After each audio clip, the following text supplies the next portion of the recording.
మొత్తం ప్రాజెక్టుని నిర్వీర్యం చేసి, ముఖ్యంగా ఇక్కడ అందరూ కూడా గమనించాల్సినటువంటి విషయం ఏంటంటే పోలవరం నడకపోవడానికి కూడా కారణాలు కూడా గమనించాలి. వీళ్ళు పక్క రాష్ట్రాల ప్రయోజనాల కోసం చేస్తున్నటువంటి ఆ రోజు వాళ్ళు పక్క రాష్ట్రాలకి ప్రయోజనం చేకూర్చే విధంగా వ్యవహరించారనడానికి ఇదొక నిదర్శనం అని చెప్పేసి నేను తెలియజేస్తున్నాం. ఈరోజు పోలవరం దాని నదులు అనుసంధానం కూడా చేయకుండా మూలన పడేసినటువంటి పరిస్థితి మనం గత 5 సంవత్సరాలుగా చూసాం. మేము రేపు రాబోయే రోజుల్లో ఖచ్చితంగా పోలవరాన్ని పూర్తి స్థాయి నిర్మాణం చేసి రైతాంగాన్ని ఆదుకునేటువంటి పరిస్థితి చేస్తామని చెప్పేసి ఈ సందర్భంగా తెలియజేస్తున్నాం. ఇదే కాకుండా మరి 100 నియోజకవర్గాలకు ఒక కల్ప వృష్టిలాగా అమరావతిని తయారు చేయాలని ఒక ఆలోచనతో చంద్రబాబు నాయుడు గారు ఇక్కడ అమరావతి నిర్మాణం మీద దృష్టి సారించారు. కానీ వీళ్ళు అమరావతి మీద ఇష్టానుసారం గడిచిన 5 సంవత్సరాలుగా బురద జల్లి ఇది కేవలం ఏదో ఒక కులానికి సంబంధించినట్టుగా వీళ్ళు ప్రజల్లోకి తీసుకువెళ్ళి విశాఖపట్నాన్ని ఏదో రాజధాని చేస్తామని చెప్పేసి కళ్ళబోలు మాటలు చెప్పి ఆశల పలకలో వాళ్ళని కూర్చోబెట్టి మొత్తం విశాఖపట్నంలో దోపిడీలు చేసినటువంటి పరిస్థితి మీ అందరికీ తెలిసిందే. ఇది రేపు రాబోయే రోజుల్లో ఖచ్చితంగా అమరావతి పూర్తిస్థాయి నిర్మాణం చేసి, అలాగే విశాఖపట్నాన్ని ఆర్థిక రాజధాని చేసి, అలాగే ఇది విశాఖపట్నం అమరావతి చూసుకుంటే ఏదో ఒక కులానికి సంబంధించింది కాదు. ఇది ఇంకా ఎక్కువ మంది మైనారిటీస్ కావచ్చు, ఎస్సీ ఎస్టీ కావచ్చు, బీసీస్ కావచ్చు, వీళ్ళందరూ ఉన్నటువంటి ఈ ప్రాంతాన్ని పూర్తిస్థాయి నిర్మాణం చేసి మరి ప్రపంచంలో మేటైనటువంటి రాజధానిని చేపడతారని చెప్పి ఈ సందర్భంగా తెలియజేస్తున్నాం. అలాగే ఈరోజు మీరు మంత్రివర్గ విస్తరణలో కూడా మీరు ప్రయారిటీస్ చూస్తే ఎక్కువ మంది బీసీస్కి ఇచ్చినటువంటి పరిస్థితి కూడా మీరు గమనించాలని చెప్పేసి ఈ సందర్భంగా తెలియజేస్తున్నాం. ఇవే కాదు, అలాగే అధికారంలో కూడా ఒక టాప్ లెవెల్ పోస్టులు కూడా బీసీలకు ఇచ్చారనే సంగతి కూడా ఈ సందర్భంగా మేము ప్రజలకు తెలియజేస్తున్నాం. అంటే ముఖ్యమంత్రి గారు అలాగే తెలుగుదేశం పార్టీ బీసీసీకి మంచి ప్రాధాన్యత ఇస్తుందనడానికి ఇది ఒక నిదర్శనం అని చెప్పేసి ఈ సందర్భంగా తెలియజేస్తున్నాం. ఒకమారు మీరు చూసుకుంటే మంత్రివర్గంలో సుమారు 8 మందికి బీసీలకు ఇవ్వడం జరిగింది. అలాగే ఈరోజు ఈ రాష్ట్ర డీజీపీ తీసుకుంటే ఆయన బీసీ వర్గానికి సంబంధించినటువంటి వారే.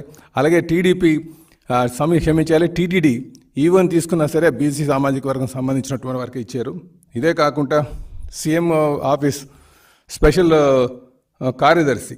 సీఎం కార్యదర్శి అయినటువంటి రవిచంద్ర గారు కూడా బీసీకి సంబంధించినటువంటి వారే. ఈరోజు నన్ను తీసుకున్నా సరే ఈ రాష్ట్రానికి ఒక తెలుగుదేశం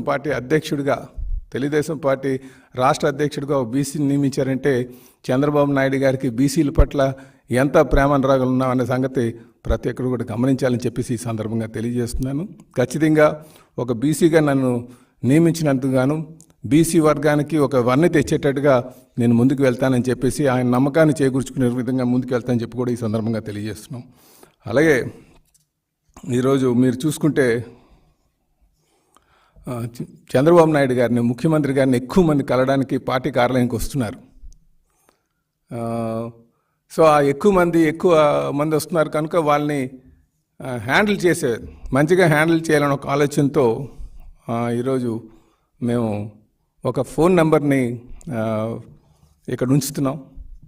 అంటే ఎక్కువ మంది గడిచిన 2 వారాల నుంచి మాకు వచ్చినటువంటి ఎక్స్పీరియన్స్ ఏంటంటే నేరుగా ఎక్కువ మంది వచ్చి కొంచెం ఆయనతో ఫోటోలు తీసుకుందాం అనుకుంటున్నారో లేకపోతే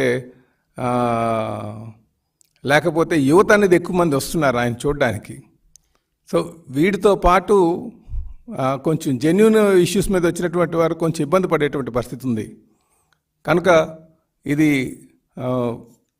జెన్యూన్ ఇష్యూస్ మీద ఉన్నటువంటి వారికి ఎటువంటి ఇబ్బంది కలగకుండా ఉండడం కోసం మేము ఒక నంబరు, టోల్ ఫ్రీ నంబరు ఏర్పాటు చేస్తున్నాం. ఆ నంబర్ ద్వారా మరి మాకు ముందుగానే ఇంటిమేట్ చేస్తే, పార్టీ హౌస్లో ఉంటుంది ఆ నంబర్ ద్వారా మీరు ఇంటిమేట్ చేస్తే వారికి మేము ప్రయారిటీ కల్పించి వారికి మేము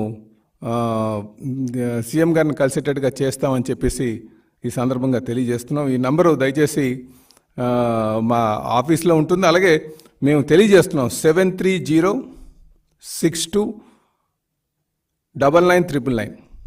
దయచేసి ఈ నంబరు అందరూ కూడా నోట్ చేసుకోగలిగితే ఎవరైనా సరే ఈ నంబర్ కానీ ఇంటిమేట్ చేస్తే ఆ నంబరు ద్వారా మేము ఇక్కడ గ్రీవెన్స్ నోట్ చేసి వాళ్ళకి టైం స్లాట్ అంటే ముఖ్యంగా వారి కోసం ప్రయారిటైజ్ చేస్తాం. ఎందుకంటే ఆ రోజు వచ్చిన వాళ్ళు చాలా వేల సంఖ్యలో వస్తున్నారు కనుక, అలాగే 500 మందికి ఈ గ్రీవెన్స్ని లిమిట్ చేద్దాం ఫస్ట్ విడతలో అన్న ఆలోచన కూడా వచ్చామని చెప్పేసి ఈ సందర్భంగా తెలియజేస్తున్నాం.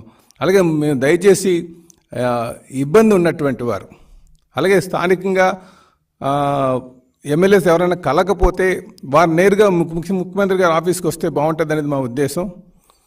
వారు మాత్రం ఈ నంబర్ ద్వారా మాకు ఇంటిమేట్ చేసి వాళ్ళు సమస్య చెప్తే ఆ సమస్యని మేము నోట్ చేసుకొని ప్రయారిటీ పెట్టి వాళ్ళకి ముందుగా కల్పించడానికి మేము ఇక్కడ ఏర్పాట్లు చేస్తున్నామని చెప్పేసి మరి మీ అందరికీ కూడా తెలియజేస్తున్నాం. కనుక దయచేసి దీన్ని సద్వినియోగం చేసుకోవాలని చెప్పేసి నేను ప్రజల్ని, కార్యకర్తల, నాయకుల్ని ఈ అవకాశాన్ని సద్వినియోగం చేసుకోమని చెప్పేసి తెలియజేస్తున్నాం. అలాగే మరొకసారి ఈ నంబర్ నోట్ చేసుకోవాల్సిందిగా కోరుచున్నా. 7306299999. మరొక మాట చెప్తున్నా, 7306299999. ఈ నంబర్కి మీరు వారం రోజుల్లో మీరు ఇంటిమేట్ చేస్తే మాకు ఫోన్ ద్వారా వారి నంబర్ నోట్ చేసుకొని వారికి ప్రయారిటీ కల్పించి ముందుగా వాళ్ళకి కల్పించేటట్టుగా చేస్తామని తెలియజేస్తున్నాం. అలాగే గ్రీవెన్స్తో వచ్చేవారికి, ముఖ్యమంత్రిని కలవాలనుకున్న వారికి ఇది జనరల్గా ఆఫీస్ టైంలోనే పెడుతున్నాం. అది ఎందుకంటే వన్ వీక్లో ఎప్పుడైనా వాళ్ళు కాల్ చేయొచ్చు, కానీ గ్రీవెన్స్ మాత్రం సాటర్డే ఉంటుంది. అంతే, మేము మన సాటర్డే వాళ్ళకి ఏర్పాటు చేస్తామండి గ్రీవెన్స్.